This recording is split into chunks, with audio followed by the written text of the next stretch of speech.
Bom dia, sexto ano, tudo bem? Hoje nós temos aí uma aula de redação, tá? Essa aula é continuação das últimas semanas. E aí faremos a correção dos exercícios da página 14 a 18 e depois falaremos aí sobre elementos coesivos e mostrarei aí para vocês a atividade de casa, tá bom? Então vamos aí para a correção. Anúncio publicitário. Vou pegar aqui uma caneta uma vermelha, né? Na página 4, você viu um anúncio da instituição WWF Brasil. Conheça agora outro anúncio publicitário. 4 de outubro, Dia do Cão. Hoje é o contrário. É você quem faz a festinha para o cachorro. E aqui, né, fazendo a propaganda aqui da Pedigree, né, marca de ração. E vamos aqui, né? Número 1. Como você já estudou, um anúncio publicitário pode divulgar um produto, uma marca, uma ideia, um serviço ou uma instituição. O objetivo do anúncio é convencer as pessoas a mudar um comportamento ou a tomar uma determinada atitude, como comprar um produto ou aderir uma ideia. Na letra A, pede o seguinte: o que o anúncio da página anterior divulga? Ele divulga aí, né, produtos aí da marca Pedigree, né, que é para cães, cachorros, né, ração, né, produtos aí para os animais, os pets. B. Descreva a atitude ou comportamento que esse anúncio pretende provocar no leitor. Então, nesse caso aí, o anúncio ele tem como objetivo convencer aí o leitor a comprar os produtos, a adquirir esses produtos, né, para seus animais. Na 2, vem falando o seguinte: compare o anúncio da WWF Brasil, apresentado no momento de leitura 1, na página 4, com o anúncio da página anterior.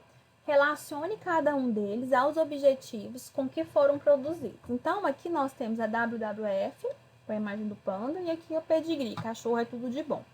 Aqui no número 1 do WWF, ele apresenta uma finalidade o quê? Ambiental, social, né? Na busca aí, né, promover a instituição, né? Ou seja, levar ao público a se conscientizar que é necessário preservar o ambiente. Já no anúncio 2, ele tem o propósito aí de divulgar de forma comercial, né? Vender aí os produtos da marca que foi anunciado, no caso aí Pedigree.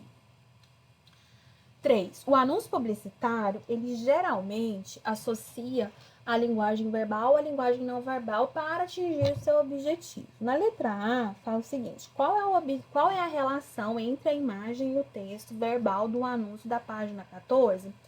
A imagem do cão, né, que parece estar o quê? Feliz. Pode ser associada ao texto verbal do anúncio, ou seja, o cachorro ingeriu aquela ração, ele vai ficar feliz, ele vai ficar animado, tá? Presenteando aí, né, o seu, né, com um produto aí, né, transmitindo aí uma ideia de qualidade, né, de coisa boa. Destaque uma palavra do texto escrito que tenha relação direta com a parte não verbal desse anúncio. Então, aí é cachorro e cão, porque aparece a fotografia lá de um cachorro. 4. O profissional responsável pelo planejamento e pela criação de uma propaganda é o publicitário. Esse profissional, ele tem que ser criativo, né? E ele tem que combinar essa criatividade com a estrutura do anúncio, né? Que deve ser apresentado. Aí, o que está pedindo? Identifique no anúncio da Pedigree os elementos a seguir, especificando o objetivo de cada um deles. O título do anúncio. O título do anúncio é 4 de outubro, Dia do Cão. O objetivo aí é o quê? É divulgar essa data, né, que é o Dia do Cão, para prender aí a atenção do público e a despertar o interesse aí, né, pelo conteúdo anunciado, que é a marca aí, né, de produtos aí para cachorros. B. Texto que comunica a mensagem do anúncio. Então, o texto aí comunica é o quê? Hoje é o contrário, é você quem faz a festinha para o cachorro. Então, tá conversando, né? Tá comunicando com o leitor. E o objetivo aí, né, é que o público-alvo, qual que é o público-alvo? Pessoas que têm cachorros em casa. Eles comemorem aí, dando uma ração de qualidade aí para o seu cãozinho. Logomarca do anunciante. A logomarca é a marca, né, composta de uma imagem, de uma letra, né, algo que represente a empresa, a instituição. Então, aí a logomarca é que a marca Pedigree, né, sobreposta a uma imagem azul. Vou voltar aqui. Isso aqui é a logomarca, né, o nome Pedigree sobre essa medalhinha, né, aqui na cor azul. Tá? Essa fita aí, né, essa medalhinha, indica condecoração, ou seja, né, subiu de nível. E a logomarca, né, acima do slogan, né, a logomarca aí, ó, né, que nós temos aí, cachorro é tudo de bom, né, que é para identificar a que esse anúncio se refere, tá? 5. Leia a seguinte frase do anúncio da Pedigree: cachorro é tudo de bom. Qual é a mensagem? Qual mensagem essa frase comunica? Assinale a alternativa correta. É o que? Mostra ao leitor como é bom ter cães como animais de estimação. Então, ele vem trazendo essa ideia aí, né, de que é bom ter um animalzinho em casa. Desde que você tenha uma estrutura e cuide, né? 6. Em geral, a linguagem não verbal apresentada no anúncio, é que o primeiro atrai a atenção das pessoas. Ela é associada ao texto, ou seja, uma linguagem verbal, e procura comunicar uma mensagem. O que a imagem do anúncio da página 14 busca comunicar? Essa imagem aí, né, ela busca aí, né, a questão da comunicação, né, a quem se destinam os produtos, né, da marca anunciada. Então, quando tem essa imagem aí do cão, você automaticamente já imagina que seja alguma coisa voltada para esse universo dos pets, né, no caso aí dos cachorros. 7. Normalmente a escrita de um anúncio comercial apresenta argumentos, isto é, razões que buscam convencer um público a consumir um produto anunciado. Os argumentos referem-se, por exemplo, às qualidades, às características, à importância do produto e entre outros, né? Então, você vai ler o texto escrito do anúncio agora da Pedigree e vai dizer qual foi o argumento nele utilizado. Então, o argumento que foi utilizado aí foi o quê? Chamar a atenção para o dia do cão. Então, tem o dia do cão? Então, vamos comemorar esse dia do cão, ou seja, utilizando aí os produtos da marca anunciada. No exercício de número 8, né, no anúncio, a expressão hoje ao contrário foi empregada em que sentido? De demonstrar o que? Carinho, afeto, porque os cães, eles são animais dóceis, eles né, são amigáveis, eles são fofinhos, eles são amáveis. Então, uma forma de retribuir ser grato por todo esse amor que os cães têm por nós seria o quê? Fazer uma festinha. Essa festinha seria por meio do produto aí, né? Da ração aí da Pedigree. 9. Observe a palavra festinha no texto do anúncio. Observe a palavra festinha no anúncio no texto do anúncio e identifique que sentido ela foi empregada. Então, a palavra festinha aí, ela está relacionada ao quê? A manifestação de afeto ao cachorro, né? Pelo seu dono, carinho, né? Atenção, tá? Aí aqui, essa produção de texto não tem como corrigir aqui, né? Que vocês fizeram, né? Vão postar, vocês fizeram e postaram no Google Classroom. Então, aí depois eu dou a devolutiva para vocês por lá. Agora, vou mostrar para vocês as tarefas de casa, tá? E junto com as explicações aqui, que é referente aos elementos coesivos, tá? Então, aqui, elementos coesivos. Isso aí é a atividade que vocês estarão realizando aí. Nós temos aqui... vamos aqui. Na nossa língua, né, o que são elementos coesivos? Dentro da nossa língua portuguesa, que é a que nós estamos estudando, nós precisamos de palavras que juntem, que formem um elo entre elas, para que elas tenham lógicas, para que elas tenham coesão, para que elas tenham sentido. A palavra sozinha tem um sentido, mas quando ela vai sendo colocada, né, de forma ordenada com outras palavras, vão formando frases, parágrafos, textos, enfim. E para que ela tenha lógica, para que ela seja coesiva, por isso fala elementos coesivos, precisam ter palavras e expressões que façam essa junção. Por exemplo, se eu falo assim, eu gosto você. Se eu falo eu gosto de você, fica uma frase sem sentido. Eu preciso do de aí no meio. Eu gosto de você, de você. Se dê uma preposição. Então, precisa ter essas palavrinhas, né? Preposições, nós temos as conjunções, que vão fazer essa junção aí para que elas tenham lógica. Né? E essas palavras, elas são chamadas aí de conectores. Não é que conectar algo, é juntar. Então, por isso que elas chamam conectores. Então, todos os exercícios de vocês, esses aqui que vocês estarão fazendo agora, eles são baseados dentro dessa questão do conector, de conectar, de juntar. Então, é bem tranquilo. Aí, aqui, seguindo a produção escrita, nós temos aí a questão do texto de opinião, tá? Nós já vimos texto de opinião em outra ocasião. O texto de opinião, ele consiste em quê? Em você escrever um texto, tá? Expondo a sua maneira de ver, de entender, de interpretar aquele tema. Ah, então eu vou colocar o que eu quiser?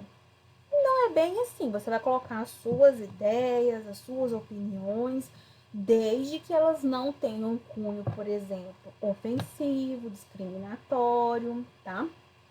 Tem que saber dosar as palavras. Ah, mas eu sou contra. Tudo bem se você é contra aquilo, ou se você é a favor. Mas você tem que tomar cuidado com a utilização de termos e palavras que possam vir a ser interpretadas de maneira errônea, ou seja, de maneira errada. Né? Ou a pessoa se sentir ofendida, se sentir prejudicada. Então, eu vou ler com vocês essa parte aqui, ó. Cada um de nós tem um modo particular de ver e interpretar determinado assunto.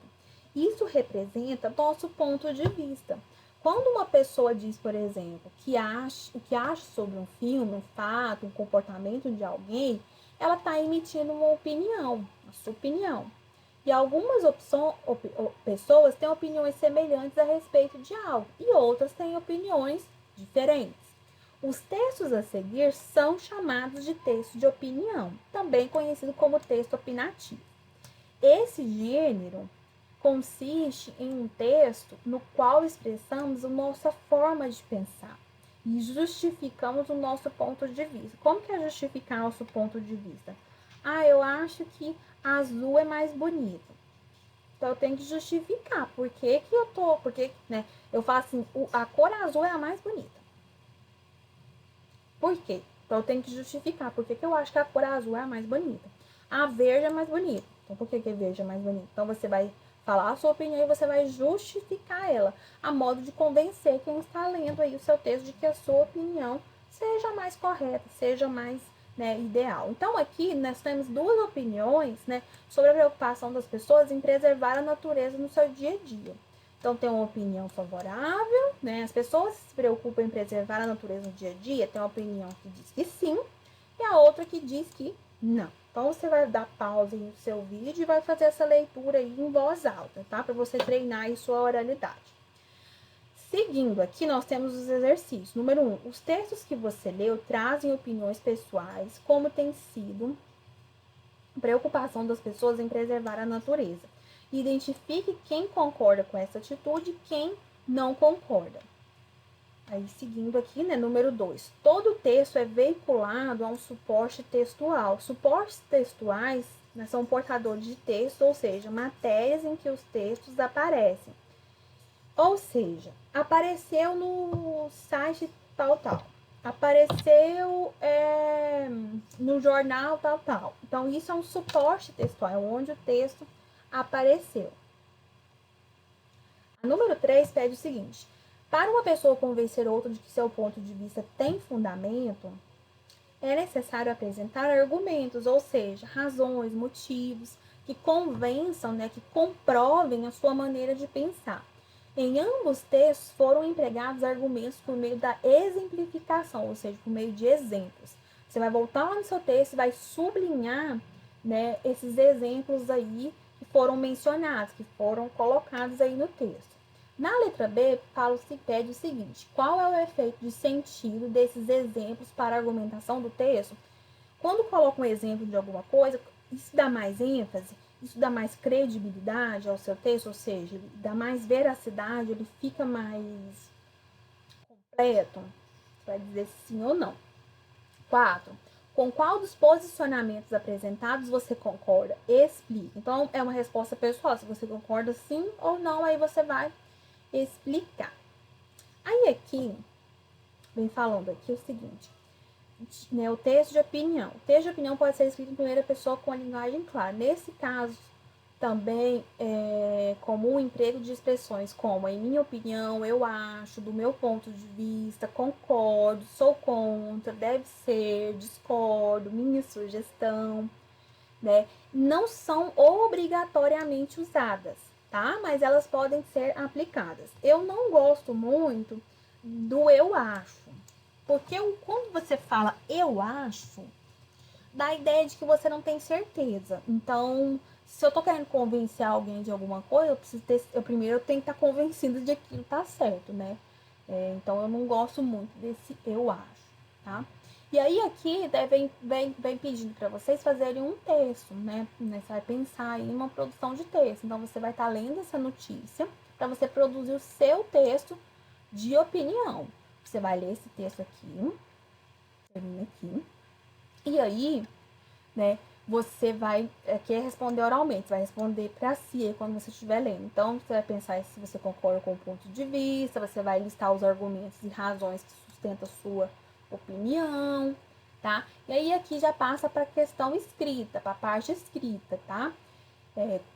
Com sua opinião formada sobre o assunto da notícia, produz um texto opinativo. Então, você vai criar aí um texto de opinião. Você vai expor a sua opinião a partir dessa notícia aqui, ó. Comunicação de temas ambientais precisam ser menos técnica e ecochata. Engajamento pessoal. Aí aqui vem falando. Então, você vai emitir a sua opinião sobre esse texto. Ah, você é favorável? Você é contra? Enfim, cada texto vai sair de um jeito, porque o próprio nome já diz, né? Texto opinativo, opinião, né? Todo mundo tem a sua. Então, você vai estar fazendo esse texto aí no seu caderno e postando a fotografia junto com essa atividade aqui que vocês fizeram aqui anteriormente, tá? Na aba que vai estar aberta lá para vocês colocarem essas atividades. Começa umas 53 e vai até aqui, ó. 57. Opa, vai até aqui na 57, tá bom, meninos? Então é isso. Qualquer dúvida é só me procurar. Um ótimo dia aí para todos. Tudo de bom. E até a próxima aula. Tchau, tchau.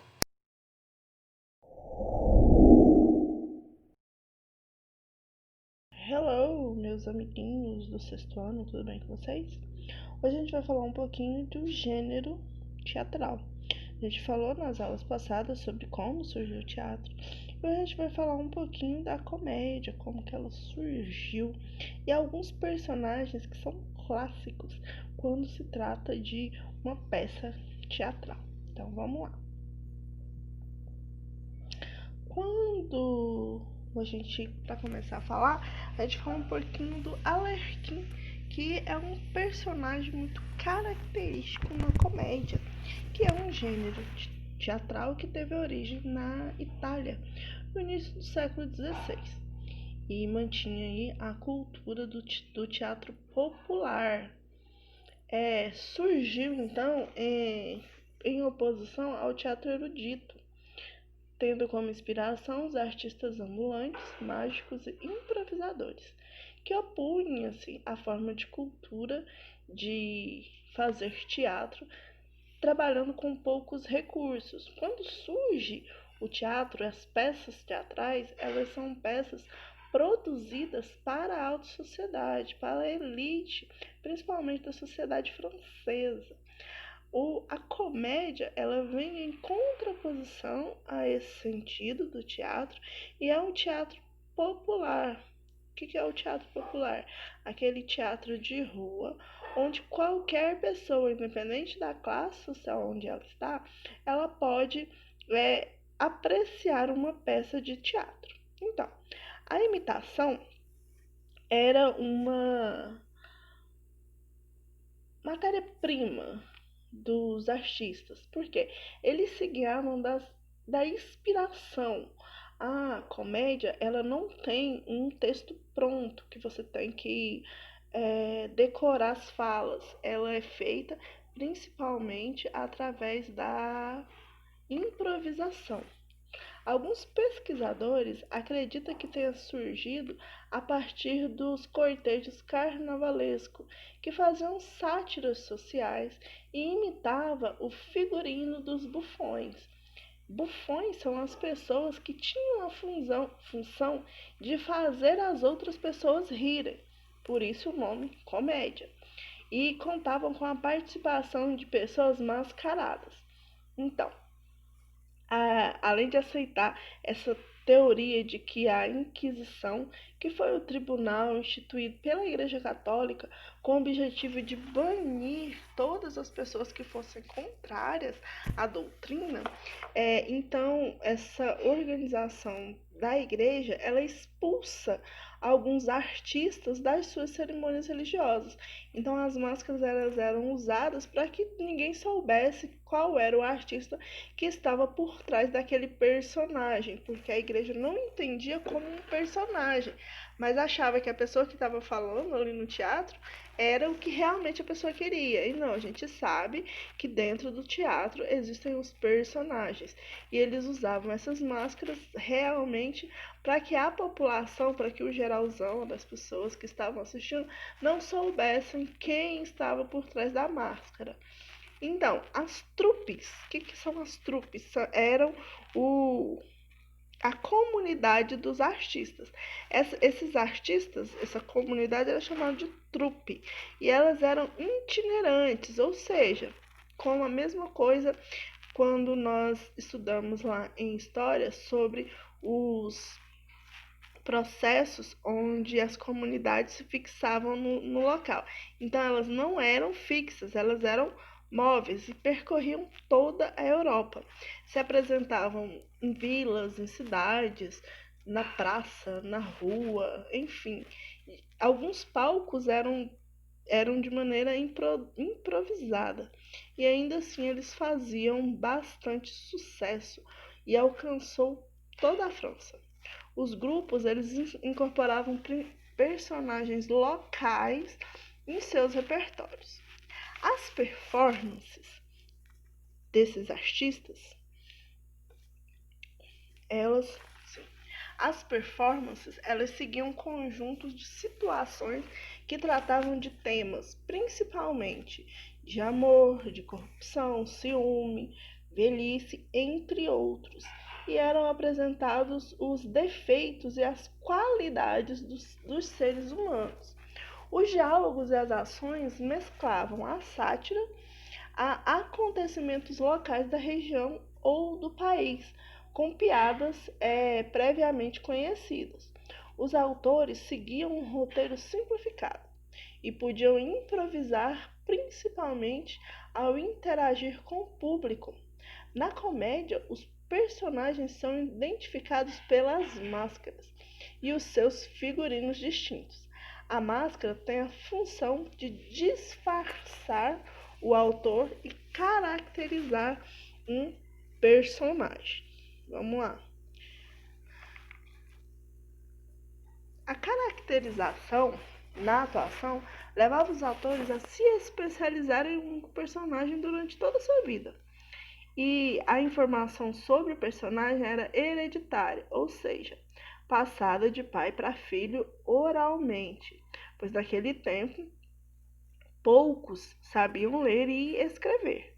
A utilização da máscara era tão importante na caracterização da comédia que também era chamada de comédia de máscaras, ou também comédia arte dos cômicos. Os personagens eles eram divididos em 3 grupos, que a gente vai ver de acordo com as máscaras. O primeiro grupo é os velhos. Os personagens utilizavam máscara para se destacar. Essa máscara é o pantalone ou pantalão, que é quando você usa o personagem que está usando essa máscara, ele é um rico e avarento comerciante de Veneza. A máscara ela tem um nariz curvo. Essa outra máscara quem usa é o doutor, que é um senhor proveniente de Bolonha e representava um médico e às vezes um advogado. Ele era a personalidade dele, convencido, muito falante e usava termos difíceis, como por exemplo falar em latim. A máscara ela realça apenas o nariz, ficando os olhos e as bochechas de fora. Tem também nos velhos o capitão, que é um homem forte, majestoso, que utiliza um uniforme militar, extremamente exagerado no seu figurino. Ele gosta de cantar vantagens, como se fosse um guerreiro, mas é sempre destemido. Ele é um herói de capa e espada, e seus adereços, como a capa e a espada, são obrigatórios. Aí depois, uma outra categoria é os zanes, ou os criados. Os zanes são conhecidos, os mais conhecidos. A Brigela, que é um personagem mentiroso, esperto e malicioso. O Arlequim é o mais popular dos personagens. Ele é ingênuo e atrapalhado. Mostrava-se esperto em alguns momentos. Supõe-se que inicialmente ele usava uma roupa branca, que com o tempo foi ganhando remendos coloridos, de onde provavelmente tenha surgido a sua atual roupa com losangos. Tem também a Pulcinella. O nome significa pintinho. Os textos afirmam que ele tenha nascido de um ovo. Sua máscara traz um grande nariz em forma de bico e a sua voz é estridente. É esquivo, funerário, podendo ser tolo ou, às vezes, enganador. E tem também os enamorados. Os enamorados, eles não usam máscaras. Eles usam o seu próprio rosto. Os enamorados, geralmente, eles são bem conhecidos. Por exemplo, Romeu e Julieta. E sempre são em pares. São o casal da peça, certo? Então, vamos lá para a nossa atividade. A atividade ela é bem simples. Está lá na página 72 do livro de artes de vocês. Só tem duas atividades. A primeira, número 1, você vai marcar V ou F para cada uma das sentenças. E a segunda é uma cruzadinha que vocês vão responder, tá ok? Depois que vocês terminarem, vocês vão tirar a foto de vocês, né? E olha só, já estamos na nossa terceira atividade lá no nosso Classroom. Dentro do tópico de artes, vai estar escrito gênero teatral. Dentro do gênero teatral, você vai postar essa atividade da página 72, tá ok? Lembrando, gente, que como nós não temos prova, o único meio de avaliação são essas atividades, já são 3. Se você não fez nenhuma delas, corre que ainda dá tempo de fazer, tá ok?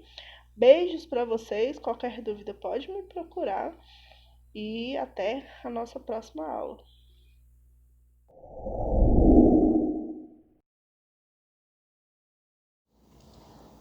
Bom dia, meninos! Olha só o que eu trouxe para vocês. Olha o tanto de triângulo.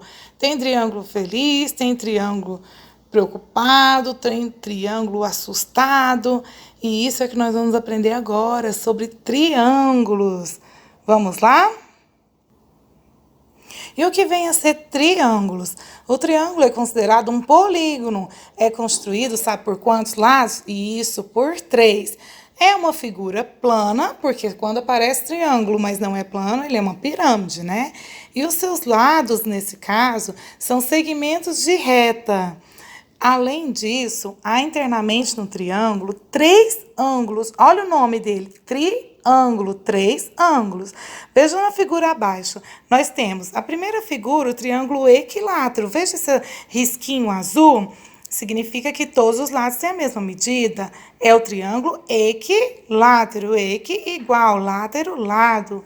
A figura do meio me mostra o triângulo isósceles, ele possui 2 lados iguais. E, por fim, o triângulo escaleno, que possui todas as medidas dos seus lados diferentes. Os elementos de um triângulo são figuras geométricas que formam sua definição e as suas propriedades. Os elementos do triângulo são... Veja só o triângulo desenhado. Eu tenho que vértice.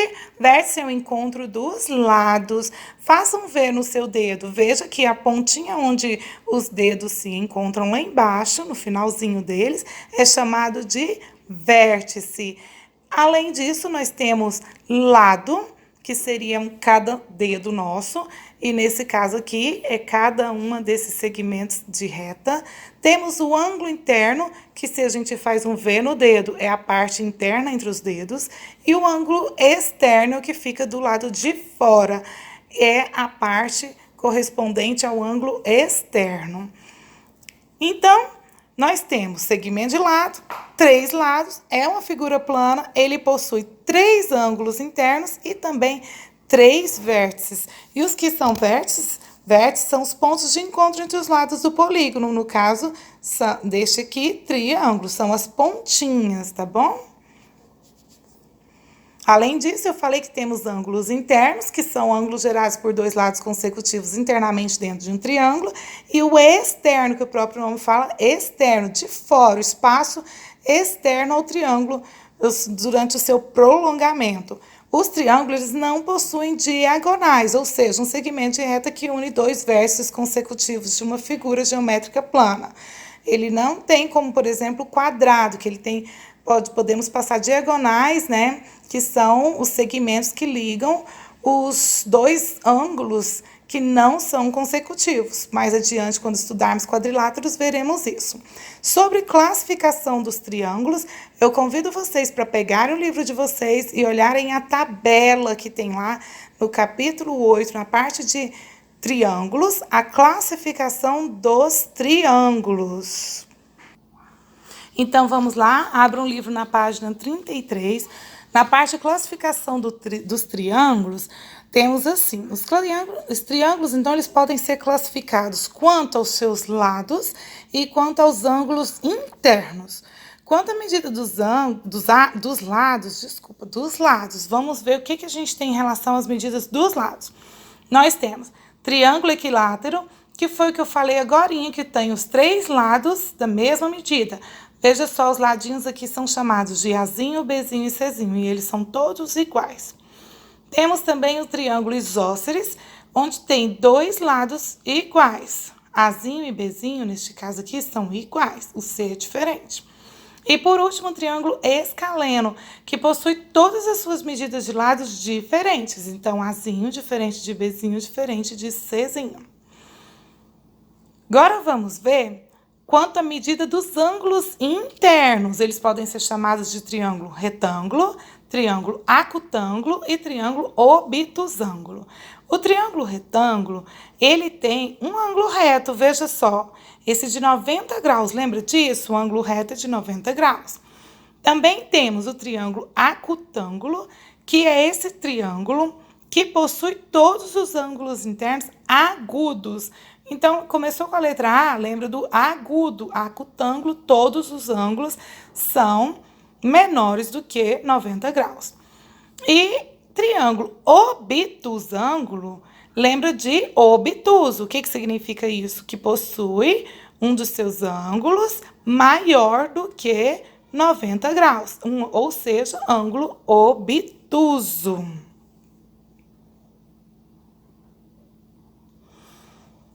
E a partir disso, a gente pode resolver os exercícios da página 34, vira a folha, vamos ler. Escreva o nome de alguns objetos ou imagens que tenham triângulos. Compare sua resposta com a de seus colegas. É uma questão pessoal, fiquem à vontade para olhar no seu redor e na sua casa, para verificar o que lembra o triângulo. Na número 2, pede para você identificar e nomear os vértices, lados e os ângulos internos de cada triângulo. Veja só, letra A, vértices. Lembra que eu falei para vocês na aula passada? Eu falei que os ângulos pegar um pincel aqui. Eu falei que os ângulos são representados com letra maiúscula com um circunflexo em cima. Somente a letra maiúscula é um ponto, é o encontro de duas retas, como está aqui, ó, letra H, letra F e letra G. E o lado é representado como, por exemplo, FG e um tracinho em cima. Veja só, é um segmento de reta e é assim que a gente representa, tá bom? Então, eu tenho lados FGH, FG, GH e FG, né? Que faz o triângulo. FG, GH e HF. A gente corrige aí, então, por favor, essa questão aqui, ó. Ela é HF. Tem um erro aqui no livro, tá bom? E os ângulos internos, como eu disse para vocês, F, G e H com acento de circunflexo.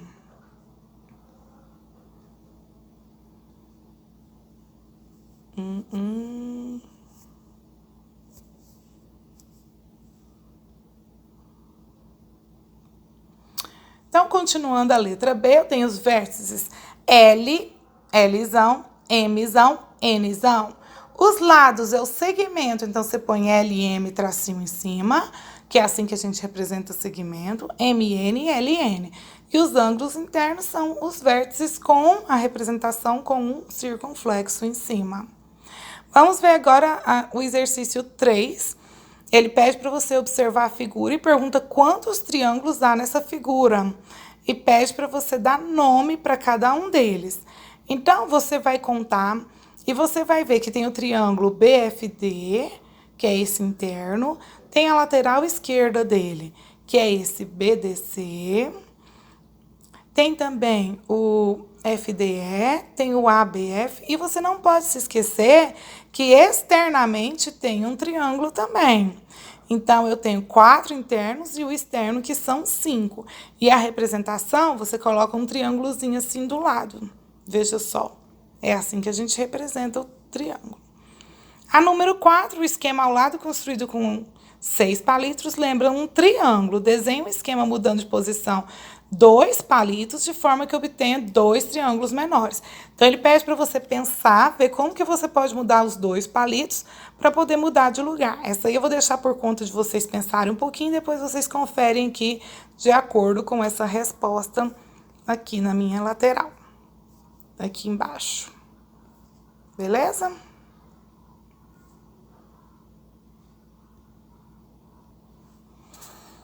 Na próxima página, página 35, ele mostra para mim uma foto, fala que é o que é aqui? Podemos ver Luiz Sassilotto, um dos artistas brasileiros que mais contribuiu para o movimento artístico da arte concreta. Suas obras se destacam, entre outros aspectos, pela ilusão de ótica sugerida pela combinação de cores, linhas exatas e ângulos rigidamente traçados. Observe cada uma dessas obras de Sassilotto. Letra A. Quantos triângulos de uma só cor compõem essa obra?